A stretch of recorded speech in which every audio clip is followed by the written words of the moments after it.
পুরো বাইরে দিয়ে দেখা যাচ্ছে পুরো বিল্ডিংটা, এই যে সম্পূর্ণ বিল্ডিংটা, এই যে বড় কত বড় বিল্ডিংটা, খুব সুন্দর কালারফুল বিল্ডিং। এই যে উমা লজ, আমি হোটেলের ভেতরে যাব তার আগে লোকেশনটা আপনাদের দেখিয়ে নিচ্ছি, একটু খেয়াল করুন।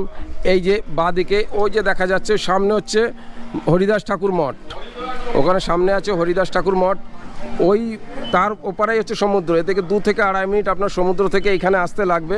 আর এই সামনে দেখা যাচ্ছেন এই গলিটার ওপারে হচ্ছে বাজার, মানে বাজারটাও সামনে, সমুদ্রটাও সামনে। আর এই হচ্ছে উমা লজ। এই উমা লজের হোটেলের ভিডিওই আপনাদের আজকে করে দেখাবো।